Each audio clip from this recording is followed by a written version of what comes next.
You're standing in an airport arrivals hall. You're tired. You just want your bag and a taxi home. And a beagle sits down next to you. He doesn't bark. He doesn't growl. He just sits, nose pointed at the side of your suitcase. And in that quiet little moment, an entire country is being protected, a whole continent's farms, forests and animals, by a dog with its nose to the floor.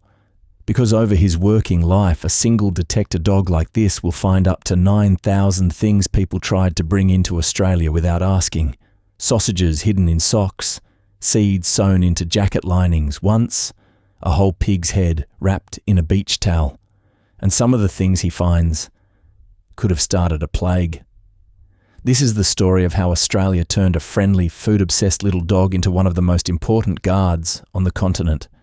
To understand why this matters, you have to understand Australia.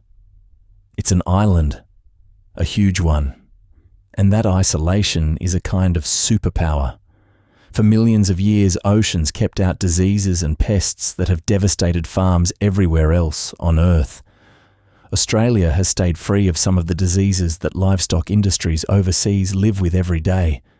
But an island's greatest strength is also its greatest weakness. Because the animals and crops here have never met these diseases, they have almost no defense against them. Introduce one just once, and it could tear through the country. And the front door to that island? It isn't a fence.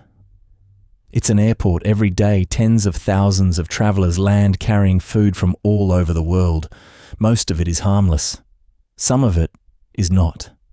A single piece of infected meat thrown in a bin or dropped near a farm can carry a disease that ends industries. So Australia needed a way to check the bags of millions of people, fast, without turning every airport into a search line that never moves. The answer wasn't a machine, it was a nose. Here's something most people don't know. Australia didn't invent this idea. It borrowed it. In 1991, Australian officials went looking at a program running in the United States where the US Department of Agriculture had been using beagles to sniff out food in airports for years. The Americans called theirs the Beagle Brigade. Australia watched, learned, and decided to build its own. In 1992, it happened. The first two biosecurity detector dog teams became operational, one in Sydney, one in Brisbane. 2 dogs, 2 handlers. The beginning of everything. And the dog they chose first was the beagle. Why a beagle?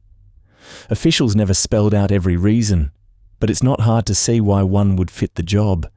Think about what the work actually needs.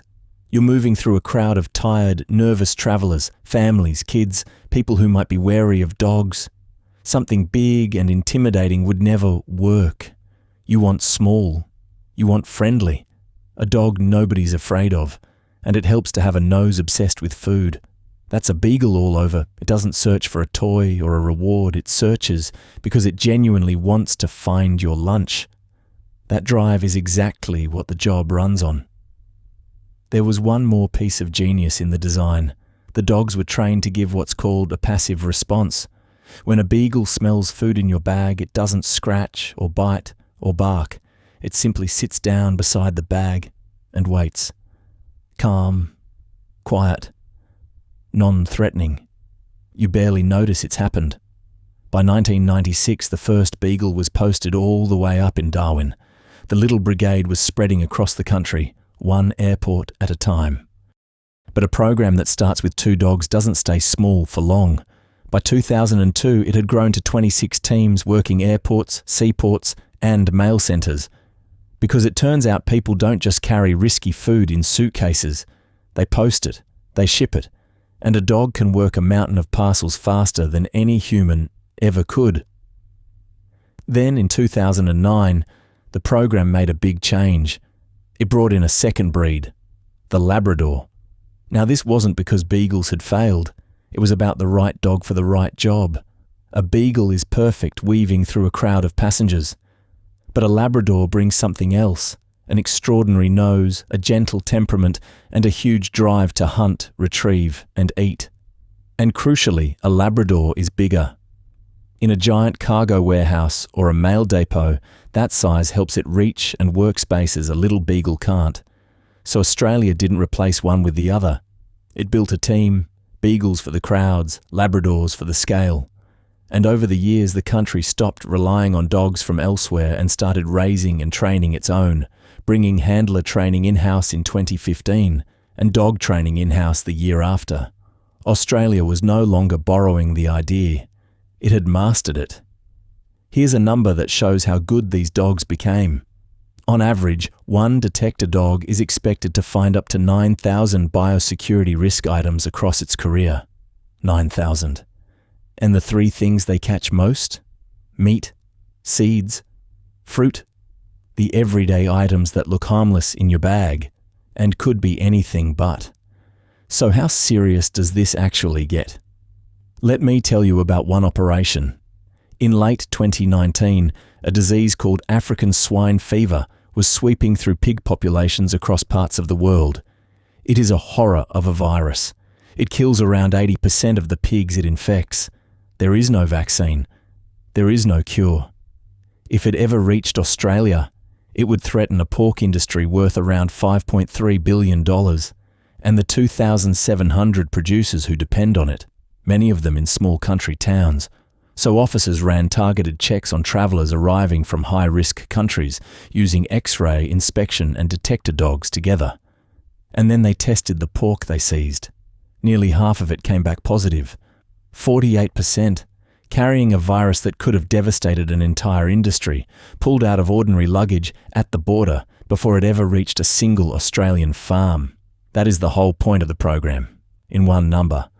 The dog that sits quietly beside a suitcase isn't doing a party trick. It's the early warning system for a country that has everything to lose.